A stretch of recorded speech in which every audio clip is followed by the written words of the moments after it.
우리에게 주시는 하나님의 말씀입니다. 오늘 주시는 말씀은 신약성경 누가복음 15장 25절로 31절의 말씀입니다. 누가복음 15장 25절로 31절의 말씀을 함께 봉독합니다. 마다는 밭에 있다가 돌아와 집에 가까이 왔을 때 풍악과 춤추는 소리를 듣고 한 종을 불러 이 무슨 일인가 물은데 대답하되 당신의 동생이 돌아왔음에 당신의 아버지가 건강한 그를 다시 맞아들이게 되므로 인하여 살진 송아지를 잡았나이다 하니 그가 노하여 들어가고자 하지 아니하거늘 아버지가 나와서 권한대 아버지께 대답하여 이르되 내가 여러 해 아버지를 섬겨 명을 어김이 없거늘 내게는 염소 새끼라도 주어 나와 내 벗으로 즐기게 하신 일이 없더니 아버지의 살림을 창녀들과 함께 삼켜버린 이 아들이 돌아오매 이를 위하여 살진 송아지를 잡으셨나이다. 아버지가 이르되 예 너는 항상 나와 함께 있으니 내 것이 다 내 것이로되 이 네 동생은 죽었다가 살아났으니 나를 잃었다가 얻었기로 우리가 즐거워하고 기뻐하는 것이 마땅하니라. 아멘. 할렐루야. 오늘도 예배에 참여하신 여러분들을 환영합니다. 옆에 있는 사람 인사합니다. 잘 나오셨습니다. 앞뒤로 있는 사람 은혜 받읍시다.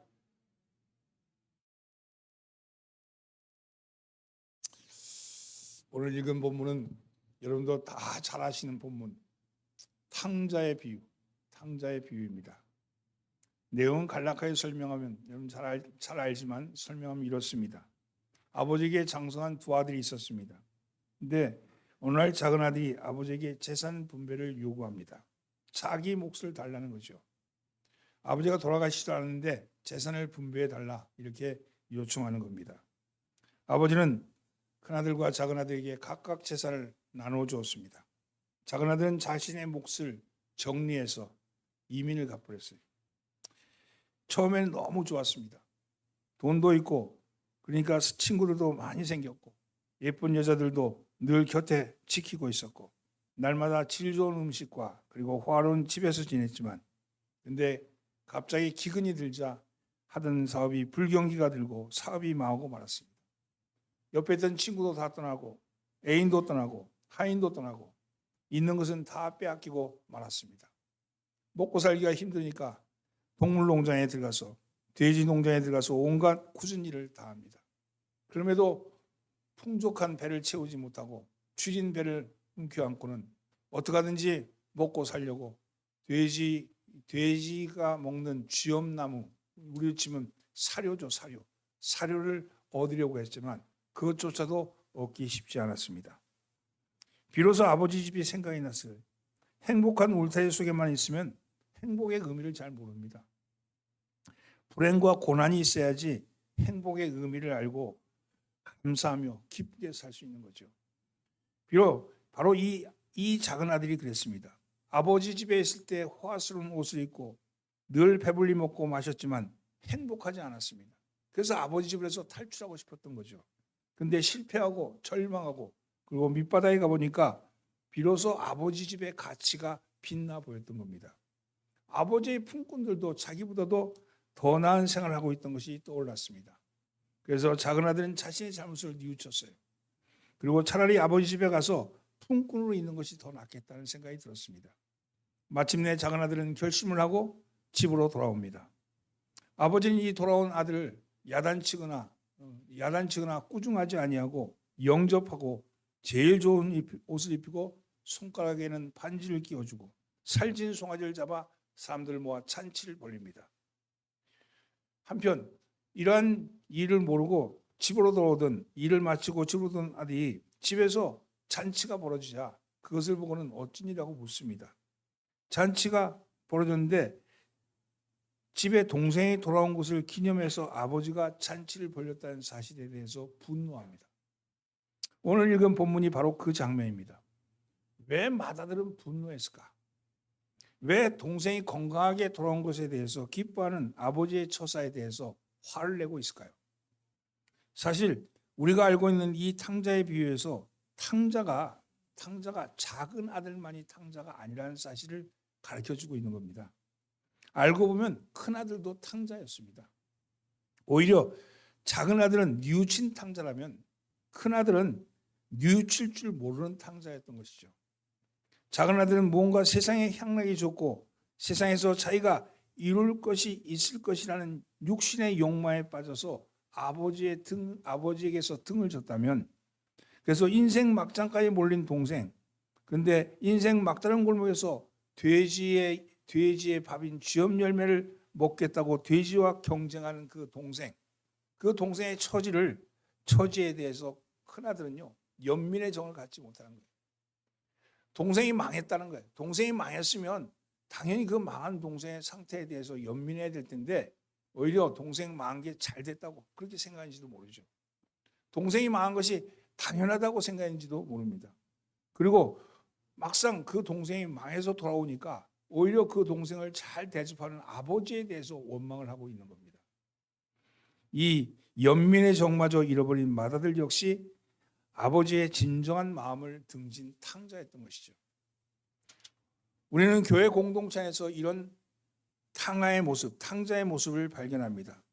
세상 속에서 진탕 살다가 실패하고 돌아오는 작은 아들과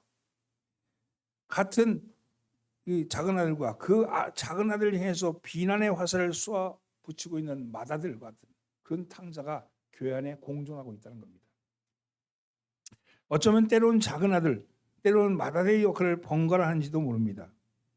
작은 아들은 아버지 집에 돌아오면서 스스로 품꾼이 받아달라고 하고 있고, 맏아들은 아버지 집에서 일하면서 스스로 품꾼처럼 일했다고 그렇게 고백하고 있는 거죠. 그러나 아버지가 아들에게 원한 것은 품꾼이 아니라 아들의 마음이었습니다. 품꾼의 마음이 아니라 아들의 마음을 원했는데, 작은 아들은 품꾼으로 받아달라고 왔고 큰 아들은 품꾼의 마음으로 살아왔다고 고백하는 거죠. 품꾼의 자세가 아니라 아들의 자세로 살라는 것이 아버지의 마음인데, 이런 아버지의 마음과 상관없이 그들은 품꾼의 마음으로 살아왔던 겁니다. 맏아들은 아버지의 마음, 아들로 살라는 아버지의 마음을 모르고 있었던 겁니다. 왜 맏아들은 스스로 아들임에도 불구하고 품꾼의 마음을 품고 살아가야 했을까요? 이것이 오늘 우리가 함께 나눌 말씀입니다. 어쩌면 신앙생활을 하면서 아들의 마음으로 살아야 하는데 여전히 품꾼의 마음으로 살고 있는 우리들이 아닌가를 살펴보면서 우리 안에 무엇이 문제인지, 왜 우리는 아들의 마음을 품지 아니하고 품꾼의 마음을 품고 살아가는지에 대해서 살피는 시간이 되었으면 합니다. 왜 품꾼의 마음으로 사는 것일까? 첫째는요, 인정받지 못하다고 느끼기 때문입니다. 인정받지 못하다고 느끼기 때문에 29절 말씀 함께 봉독합니다. 아버지께 대답하여 이르되 내가 여러 해 아버지를 섬겨 명을 어김이 없거늘 내게는 염소 새끼라도 주어 나와 내 벗으로 즐기게 하신 일이 없더니. 몸의 가장 큰 욕구는요, 육신의 가장 큰 욕구는요 먹고 싶은 욕구예요. 근데 마음의 가장 큰 욕구는 뭐냐? 그건 인정받고 싶어하는 욕구입니다. 인간의 가장 기본적인 욕구는요 먹는 욕구, 식욕과 인정욕이라 그래요. 그런데 이 기본적인 욕구가 충족될 때 비로소 그 사람은 건강한 마음과 건전한 정신을 지닌다고 합니다. 먹고 싶은 것이 채워지고 인정받고 되면 그때는 건강한 생각, 건강한 건전한 마음이 생긴다는 거죠. 심리학자였던 미실 다인에 따르면 우리 마음 안에는 두 개의 자아가 있대요. 우리 마음에는 두 개의 자아가 있답니다. 하나는 부모의 생각과 태도와 행동을 담는 내면 부모가 있대요. 우리 마음 안에. 그리고 다른 하나는 부모의 양육 태도에 대해서 반응하는 그래서 형성된 내면 아이가 있다. 내면 부모와 내면 아이가 내 마음속에 들어있다는 거예요. 완벽주의 부모의 양육을 받으며 자란 사람의 내면에는 그런 완벽주의를 담고 싶어하는 내면 부모가 자리 잡고 있답니다. 그것은 어린 시절에 부모의 말과 행동과 태도 등을 보고서 경험되고 형성된 자아입니다. 완벽주의 내면 부모는 특히 자기의 내면 아이에게 완벽하기를 기대하면서 계속 요구하는 거예요. 내면 부모가 내면 아이에게 그런 요구를 계속하는 거죠. 그것은 어린 시절에 부모가 자기에게 완벽을 요구했던 것만큼이나 강력하답니다. 자신의 내면 아이에게는 거의 불가능한 것을 요구하고 스스로에게 자기를 칭찬하는 법도 없습니다. 남과 비교하고 남을 비난하고 내면 아이에게 항상 더 잘해야 한다고 그렇게 추궁을 한다 그럽니다. 그 결과 이미 부모는 떠났지만 여전히 자기 안에는 완벽주의 내면 부모가 자리 잡고 있는 거죠. 이런 완벽주의 내면 부모는 자기 자녀들을 양육하는 데 있어도 똑같이 나타난다고 합니다. 자기 배우자에게도 그렇게 완벽을 요구한다고 해요. 그리고 그렇게 기대하고 요구하는데 근데 칭찬하는 법은 별로 없고 인정해 주는 일도 별로 없습니다. 다른 자녀와 다른 배우자와 비교하기에 일쑤고 항상 더 잘해야 한다고 요구한답니다. 그러면 그 안에 있는 자기 안에 있는 자아가 자존감이 무너지고 속에서는 끊임없이 자녀와의 갈등, 부부와의 갈등을 겪게 합니다. 이것이 바로 이 맏아들이 이러한 자존감의 결핍을 가져온 것을 볼 수 있는 거죠. 맏 안에 내면 부모가 계속 자기를 강압하는 겁니다. 율법에 따르는 사람들은 그러한 경우가 많이 있죠. 오늘 본문에 따르면 맏아들은 잔치 자리에 들어가자고 권하는 아버지에게 우리말 번역에는 내가 여러 해 아버지를 섬겨 명을 어김이 없거늘 이렇게 대답하지만 본문 성경에는요. 내가 아버지를 위해서 오랫동안 노예처럼 일했다 이렇게 얘기해요. 내가 아버지를 위해서 오랫동안 노예처럼 일했지만 이렇게 얘기하는 거예요. 큰아들은 그동안 아들의 마음으로 일한 것이 아니라 품꾼의 마음으로 일했다고 고백하는 거죠. 그러면서 자신을 인정받지 못했다고, 나는 인정받지 못한 존재였다고 그렇게 고백합니다. 그러면서 뭐라 하냐면 내가 아버지를 위해서 오랫동안 노예처럼 일했지만 내게는 염소 새끼라도 주어 나와 내 벗으로 즐기게 하신 일이 없더니 이렇게 말합니다. 맏아들의 관심은요, 염소 새끼 한 마리였어요. 그가 열심히 일한 이유는 아버지로부터 품삯, 대가를 받고자 하는 품꾼의 마음이었다는 겁니다. 아들의 마음이 아니죠.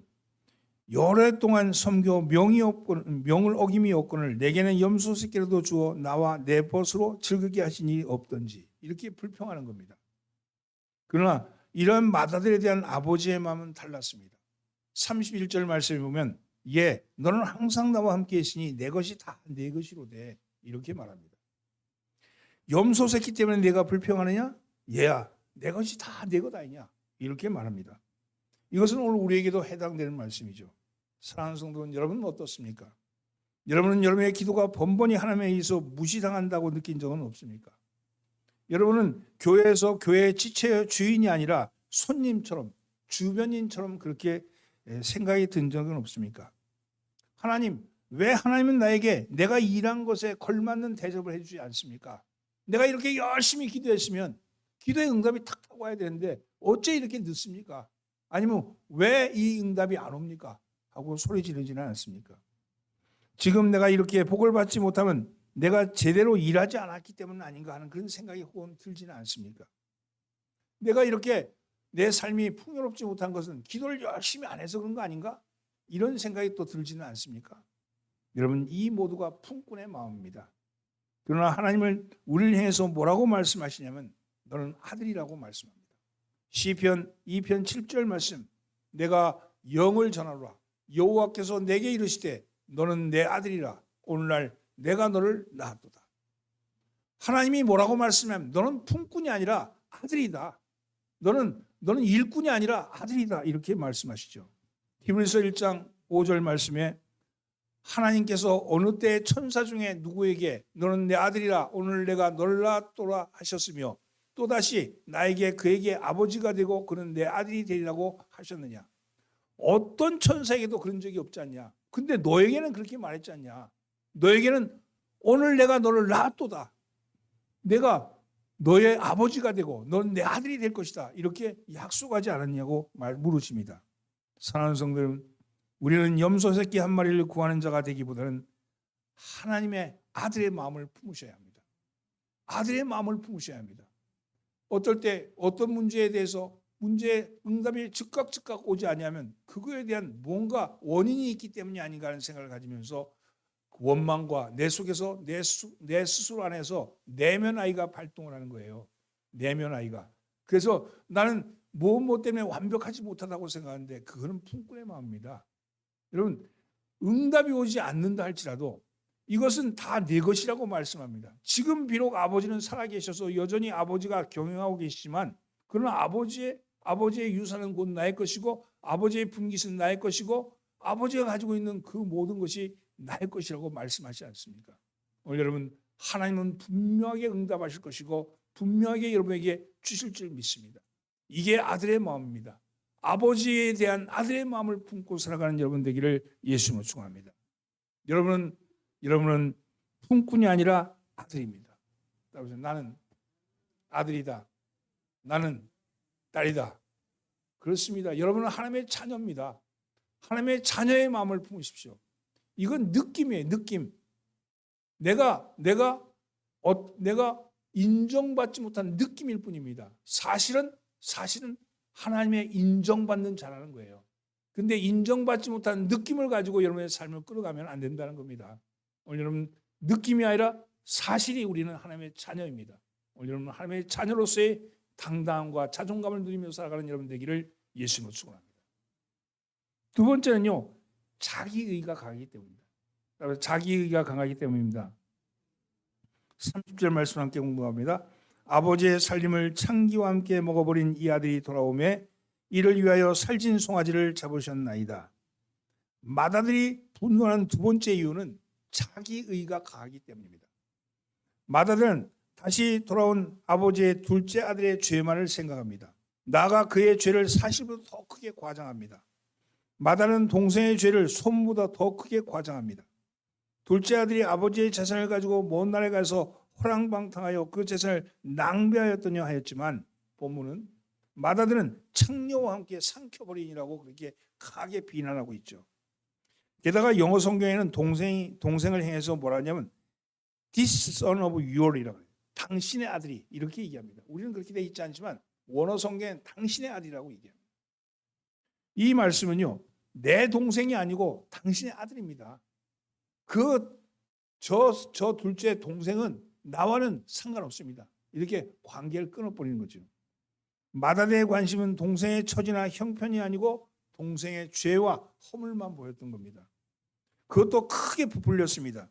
그래서 아버지가 동생을 환영하고 잔치를 벌리는 것을 이해할 수 없다고, 재산을 허비하고 낭비하고 실패하고 돌아온 동생을 받아들일 수 없다고, 그래서 나는 그 집에 들어갈 수 없다고 강짜를 부리는 겁니다. 이것은 자기의 때문입니다. 자기의라는 것은요, 내가 생각하는 것이 맞다고 생각하는 거예요. 내 생각이 맞다는 겁니다. 내 생각이, 내 방법이 옳다는 겁니다. 내가 분명히 내 방법이 맞다라고 고집하는 거죠. 구약에 보면 요나가 그랬습니다. 적국 니느웨가 망해야 하는데, 그래서 하나님의 복음이 들어가지 말아야 하는데, 그래서 나는 다시스로 간 건데, 그런데 왜 나를 그리로 보내서 망하지 않게 하셨느냐고 항변합니다. 여러분, 요나의 항변을 들어보십시오. 요나서 4장 2절로 3절입니다. 여호와께서 기도하여 이르되 여호와여 내가 고국에 있을 때 이러하겠다고 말씀하지 아니하셨나이까. 그리고 내가 빨리 다시로 도망하여 싸우니 주께서는 은혜로우시며 자비로우시며 노하기를 더디하시며 이내가 크시사 뜻을 돌이켜 재앙을 내리지 아니하시는 하나님이신 줄을 내가 알았음이니이다. 여호와여 원하건대 이제 내 생명을 거두어 가소서. 사는 것보다 죽는 것이 내게 나음이니이다. 이거 보시죠. 이 요나가 니느웨가 망할 것이다 하는 복음을 선포하는 거예요. 근데 그 복음을 선포하고 나면 이 백성들이 혹시 니느웨가 그 이야기를 듣고 돌아오면 안 되는데 돌아올 수도 있다는 생각이 드는 거예요. 돌아오면 하나님께서 말한 것처럼 주께서는 은혜로우시며 자비하시며 노하기를 더디하시며 이내가 그리사 뜻을 돌이켜 재앙을 내리지 않는 하나님이다. 그걸 내가 알았는데 혹시 돌아올지 모르니까 그래서 내가 다시스로 도망갔습니다. 니네에 가서 그 얘기를 안 했습니다. 그러면서 근데 하나님이 분명히 보니까 내가 아는 것처럼 니네가 그게 돌아오고 말았습니다.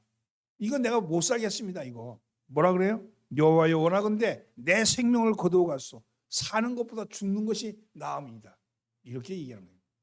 여러분, 인간들은 하나님을 불순종하고 제멋대로 하면서 죄만 짓는 것은 이 자기의 때문입니다. 주님은 이 죄성을 깨트리기 위해서 오셔야 했고, 우리는 그 자기의로 인해서 자기의로 그런 예수님을 죽였습니다. 자기의는요, 인간관계뿐만 아니라 하나님과의 관계도 무너뜨립니다. 자기의가 너무 강한 거예요. 나는 옳다. 나는 옳다는 것이 너무 강한 거예요. 고집스러운 거죠. 여러분, 상황이 아무리 바뀌어도 나는 옳다고 생각하는 겁니다. 이러한 자기의는 가정과 직장과 사회와 교회와 나라를 어지럽힙니다. 더 가치 있는 일을 하지 못하게 하는 악한 독소가 되는 거예요. 자기의에 덫에 걸리면 더 이상 나갈 수가 없는 거예요. 망하는 걸 뻔히 알면서도 그럼에도 불구하고 죽으러 가는 거예요. 난 죽는 게 더 낫다는 거예요. 저 니네 백성이 사는 것보다는 내가 죽는 게 낫다. 이렇게 얘기하는 거죠. 여러분, 그래서 더 가치 있는 일을 못하게 하는 고약한 독소죠. 그래서 예수님께서 산상수훈에서 말씀하시기를 비판받지 아니하려거든 비판하지 말라. 너희의 비판하는 그 비판으로 너희가 비판을 받을 것이요 너희의 헤아리는 그 헤아림으로 너희가 헤아림을 받을 것이니라. 왜 비판합니까? 내가 내 기준에 따라 보니까 틀린 거예요. 다른 게 아니고 틀린 거예요. 그러니까 비판하는 거죠. 다른 사람을 헤아리는 건 내 기준으로 봐서 그런 거 아닙니까? 근데 내 기준으로 보지 말고 하나님의 기준으로 보라고 말씀합니다. 내 기준이 아니라 하나님의 기준. 그걸로 보라고 얘기합니다. 이런 독립적으로 존재하는 영적 존재가 하나님께 의존적인 상태로 들어갈 때 그것을 성숙이라고 합니다. 뭔 얘기입니까? 내가 독립적으로 존재하는 영적인 존재가 하나님께로 들어가는 거예요. 하나님께 의존하는 상태로 나 혼자 사는 나만을 위한 삶에서 하나님을 의지하는 삶으로 들어갈 때 그것을 성숙이라고 그렇게 얘기해요. 세상 사람들은 그렇지 않잖아요. 의존하는 삶에서 독립적인 존재가 될 때 성숙이라고 그러잖아요. 근데 영적으로는요, 독립적인 존재에서 의존적 존재가 될 때를 성숙이라고 말하는 겁니다. 시편 37편 5절 말씀, 너의 길을 여호와께 맡기라. 내 가는 길을 여호와께 맡기라는 거예요. 내가 독립해서 가는 게 아니고, 내가 내 의지와 내 생각대로 가는 게 아니고, 내가 여호와께 내 길을 맡겨버려라. 그리하면 저가 너를 이루어 주신다고. 저라면 하나님이 이루어 가신다고 말씀합니다. 자기가 의롭다는 것을 내려놓고 오직 하나님만이 의로우시다라고 인정하고 맡길 때 비로소 품꾼의 마음이 아니라 아들의 마음이 되는 겁니다. 여러분, 이런 거예요. 신앙생활 하는 건요, 믿는 건데 뭘 믿는 거냐? 나를 믿는 게 아니에요. 나를 믿는 게 아니고 하나님을 믿는 거예요. 나를 의지하는 게 아니고 하나님을 의지하는 겁니다. 여러분, 내 속에서 그게 참 쉬운 일인데 생각하는데 놀랍게도 자기라는 게 있어요. 그래서 이게 절대로 안 줘.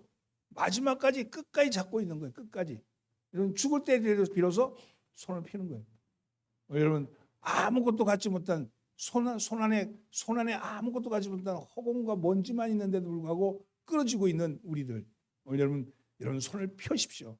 펴시면 하나님이 거의 채워주신다고 말씀합니다. 여러분, 움켜진 손을 펴고 하나님께 손을 펴는 여러분 되기를 예수님으로 축원합니다. 사랑하는 성도는 시편 103편 12절, 동이 서에서 본 것 같이 우리의 죄가를 우리에게서 멀리 옮기셨으며, 그러면서 하나님이 우리의 죄를 기억하지 않는다는 거예요. 너의 허물을 기억하지 않는다. 너의 과거를 기억하지 않는다. 내가 예전에 했던 모든 일에 대해서 내가 기억하지 아니하신다. 그렇게 말씀하시면서 그러니 내가 너의 죄를 기억하지 않는 것처럼 너도 형제에 대한 허물이나 형제에 대한 잘못이나 형제에 대한 비판을 내려놓아라. 그거 하지 마라. 이렇게 말씀합니다. 여러분, 오히려 형제의 모습을 보면서 가련한 처지를 혹은 또 측은지심으로 바라보면서 끌어안으라고 말씀합니다. 그렇게 함으로써 아버지이신 하나님이 베풀어 두신 잔치자리에 들어가서 염소 새끼가 아니라 살찐 송아지를 먹을 수 있다고 말씀합니다. 여러분, 우리의 의를 내려놓는, 여러분 우리 스스로가 의롭다고 생각하는 생각을 내려놓는 저와 여러분 되기를 예수님으로 축원합니다. 끝으로 아버지를 잘 이해하지 못했기 때문입니다. 31절로 32절 말씀입니다. 아버지가 이르되 예 너는 항상 나와 함께 있으니 내 것이 다 내 것이로되 이 내 동생은 죽었다가 살았으며 내가 잃었다가 얻었기로 우리가 즐거워하고 기뻐하는 것이 마땅하다 하니라. 맏아들이 분노하는 세 번째 이유는 아들의 마음이 아니라 품꾼의 마음이었기 때문에 아버지의 마음을 이해하지 못했다는 겁니다. 품꾼은 싹에 관심이 있지 관계에 대해서는 무심합니다. 하나님과 인간은요 부자관계라고 했는데 이 부자관계가 가진 특정적인 내용이 무엇입니까? 그것은요 아버지와 아들이 만날 수 있는 최고의 장소는 사랑이 교차하는 곳에서 만날 수 있고요. 그리고 생명이 교차하는 그 중심에서 만날 수 있고요. 그리고 이상, 꿈이 교차하는 그곳에서 만날 수 있다는 겁니다. 여러분 그렇게 함으로써 사랑과 생명과 이상이 한 자리에 있게 된다는 거예요.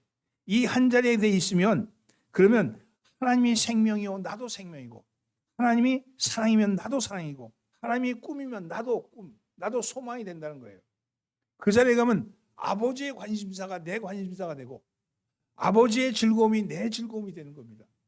이게 하나가 되는 거예요. 내가 내 안에 있다는 말씀은요. 그곳에서 우리가 하나 될 수 있다는 거예요. 아버지의 마음속으로 들어가는 거죠. 근데 맏아들은 자신의 위치를 품꾼, 싹꾼의 위치에 두었기 때문에 이런 놀라운 축복을 이해할 수 없었던 겁니다. 이러한 것은 교회 안에도 마찬가지입니다. 교회가 하나님의 집이요, 아버지의 집이요, 아버지의 집이니까 내 집이라는 사실을 알지 못하면 교회 그냥 스쳐 지나가는 교회 방문했다 가는 방문객에 불과합니다. 교회의 재산이 내 재산이다 하는 생각을 갖지 못하면 그저 옆에 있는 구경꾼에 불과하다는 겁니다. 예배당을 이용하려만 들었지 정결하게 하거나 장식할 줄 모릅니다. 왜 구약 성경에 그렇게 많이 성전에 관련된 규칙과 그리고 예전의식을 두었겠습니까?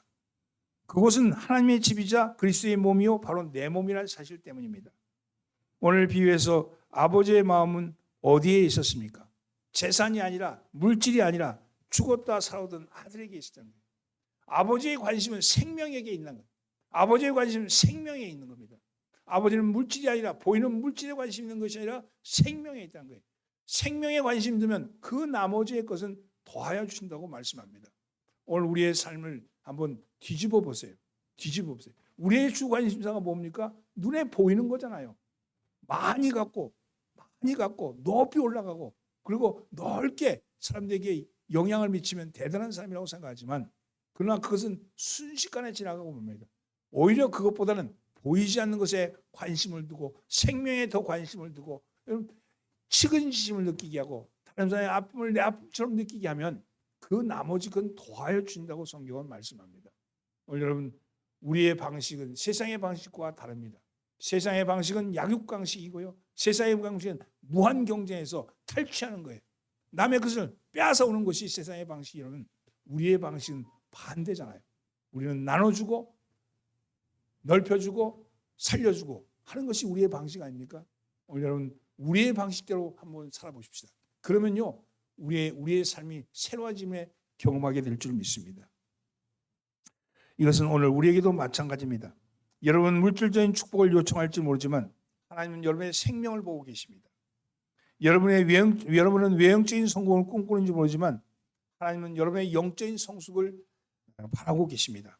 너는 품꾼이 아니라 내 아들이다. 너는 품꾼이 아니라 내 것이 다 내 것이다. 이렇게 말씀합니다.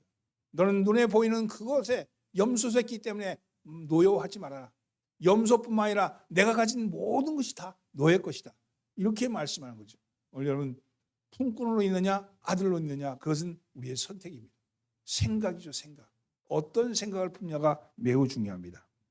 사랑하는 성도 여러분, 하나님은 당신의 마음을 우리가 알기를 원하십니다. 하나님은 우리를 향해서 뭐라고 말씀하시냐면 예레미야서 29장 11절 너희를 향한 나의 생각을 내가 아나니 하나님께서 당신의 생각을 안다는 거예요. 평안이요 재앙이 아니라 평안이 내가 너희를 향한 생각이고 너희에게 미래와 희망을 주려는 것이다. 너희의 앞날에 내가 너에게 희망을 주는 거다.